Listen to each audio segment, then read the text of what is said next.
Tere hea vaataja! Veidi enam kui pool sajandit tagasi sõlmiti petrodollari kokkulepe, mis tähendas, et Lähis-Ida riigid hakkasid oma naftat müüma ainult dollarite eest. Iraani sõda ja Araabia Ühendemiraatide lahkumine OPEC-ist on petrodollari süsteemi aga märgatavalt nõrgestamas. Vaatame lähemalt.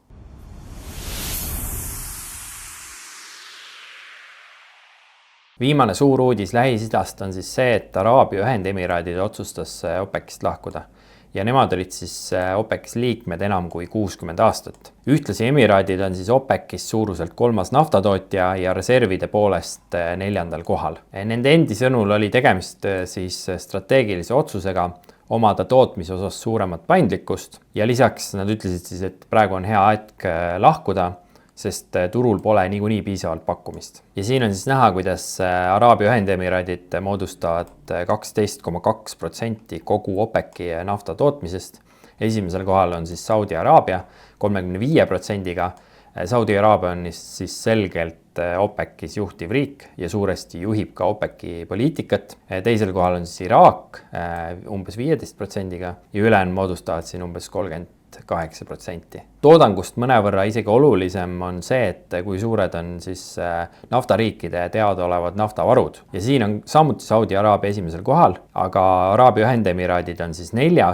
ja nende teadaolevat siis varud on 113 miljardit barrelit. Seega Araabia Ühendemiraadid on tegelikult OPEC-is üks võtmetähtsusega riike ja juba sellepärast on nende lahkumine märgilise tähendusega. Ja minu üldine tees on siis see, et Iraani sõda on petrodollarit märgatavalt nõrgestanud ja Emiraatide lahkumine OPEC-ist on järjekordne mõra petrodollari süsteemis. Selleks, et aru saada praegu toimuva olulisust, tuleks siis mõista, kuidas petrodollar tekkis ja kuidas see töötab. Aastal 1971 siis toonane USA president Richard Nixon lõpetas kullastandardi, ehk siis dollar ei olnud enam kullaga tagatud ja siis tekkis vajadus uue tagatise järgi, mis siis dollarite ülemaailmset nõudlust tekitaks. 70-ndatel mindi jutule siis naftariikide juurde ja 1974 sõlmiti siis Henry Kissingeri lepe. Henry Kissinger oli toona siis USA välisminister ja selle leppe sisu oli siis see, et saudid müüvad naftat ainult dollarites ja OPEC-ist, kus saudid olid kõige olulisem siis mängija, sai petrodollari skaleerimisel ja säilitamisel võtmetähtsusega organisatsioon. Ehk siis Saudi Araabia sisuliselt juhtis OPEC-it ja kuna saudid hakkasid siis naftat dollarites müüma, siis hakkasid teised Lähis-Ida riigid sama tegema. Siin on siis üks pilt, mis kogu selle süsteemi lahti seletab. 1971 USA loobub Bretton Woodsi süsteemist ja kullastandardist. Kissingeri leppega siis 1974 luuakse petrodollar. Naftast saab siis dollari de facto tagatis. OPEC on siis organisatsioon, mis võimaldab siis petrodollarit skaleerida ja säilitada. Ja mida see tähendab, see petrodollar, on see, et kui Lähis-Ida naftatootjad hakkasid siis müüma naftat dollarites, siis neil tekkis kaubanduse ülejääk, ehk siis dollarid arvel. Ja lisaks sellele nad siis sidusid oma valuutat dollari kursiga. Kuna siis naftat hakati müüma dollarites, siis nafta importijatel, näiteks Jaapan, Lõuna-Korea, Hiina, neil tekib vajadus dollarite järele, sest nende eest saab naftat. Seega nii nafta importijad kui ka nafta tootjad hakkasid suunama oma kaubanduse ülejäägi USA finantsvaradesse, peamiselt siis võlakirjadesse, aga ka aktsiaturule, sest need olid siis nomineeritud dollarites, mida oli vaja rahvusvahelises kaubanduses nafta ostmiseks.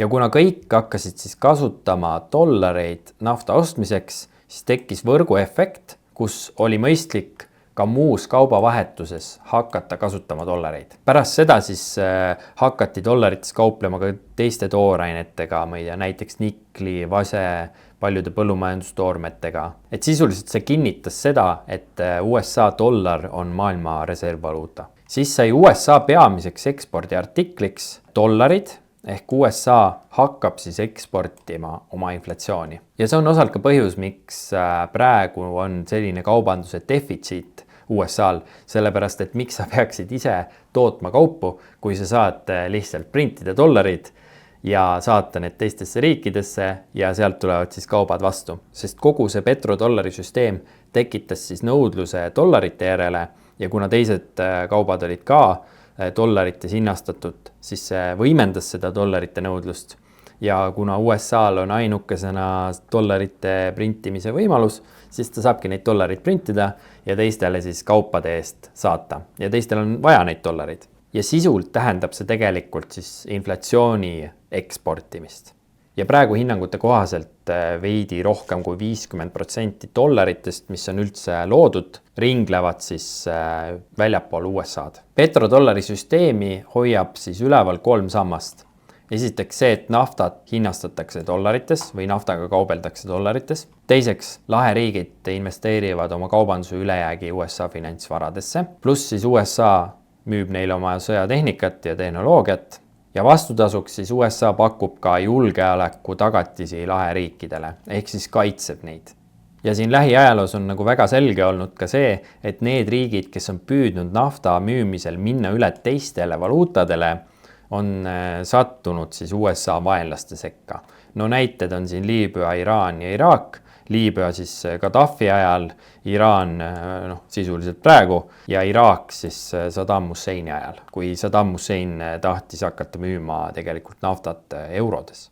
Miks Emiraatide lahkumine siis nõrgestab petrodollarit? Esiteks nõrgestab ta OPEC-it tervikuna, et kaotati üks suur tootja, mis vähendab siis kartelli üldist sellist distsipliini ja mõju nafta hinnastamisel. Petrodollari seos on aga kaudne, et OPEC on olnud ju petrodollari skaleerimisel ja säilitamisel võtmetähtsusega ja Emiraatide lahkumine seega nõrgestab tegelikult petrodollarit, sest ta nõrgestab OPEC-it. Ja Araabia Ühendemiraadid on siis üle vaatamas kogu oma majanduspoliitikat, kuna OPEC-ist lahkumine on tegelikult väga suur sündmus, nad olid OPEC liikmed üle 60 aasta ja see võib tähendada, et tulevikus tekib siis initsiatiiv minna üle ujuva valuuta kursi peale, ehk siis võtta dollari tagatis ära. Sest praegu on Iraani sõda nende majanduse pannud väga tugeva surve alla ja tegelikult ka nende valuuta väga tugeva surve alla. Ja vaatame siis, kuidas on Iraani sõda mõjutanud tervikuna petrodollari süsteemi. Esiteks, Iraani sõda vähendab siis laheriikide nafta eksporti, survestab dollarites saadavat tulu ja majanduse toetamiseks ollakse sunnitud siis dollari varusid hoopis müüma. Lisaks sellele on laheriikide jaoks siis USA julgeoleku garantiid küsimärgi all ja tekib küsimus, et kas kogu see süsteem on seda hinda väärt. Siin on siis üks tabel, mis näitab, et kui suur osa laheriikide naftafondides on investeeritud USA varadesse ja selgub, et umbes 2 triljonit on siis investeeritud USA-sse, mis on 35% nende kõikidest varadest.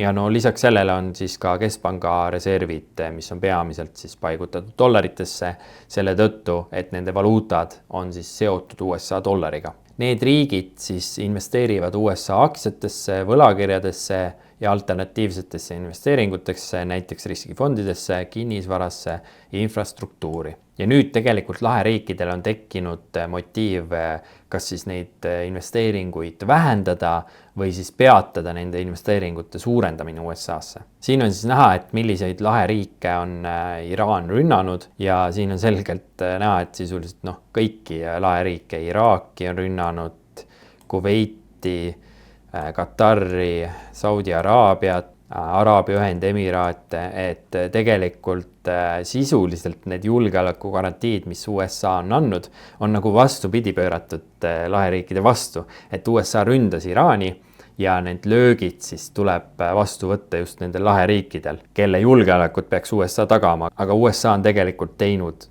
nad oma tegevusega Iraani sihtmärgiks. Et Iraan ei ründa oma rakettidega ju New Yorki või Chicagot, et rünnatakse ikkagi neid laheriike. Ja siin on üks siis Deutsche Banki analüütikute graafik, kus on siis pealkirjastatud niimoodi, et oli juba märke sellest, kuidas petrodollari siis vundament on nõrgenemas, et Saudi Araabia müüb 4 korda rohkem naftat Hiinasse, kui ta müüb USA-sse. Et siin on siis näha graafikul, see on kui palju Hiinasse müüb ja see on siis kui palju USA-sse müüb. Et Saudi Araabial on motiiv hakata müüma rohkem naftat just juanides, sest enamus läheb ju Hiinasse sellest naftast.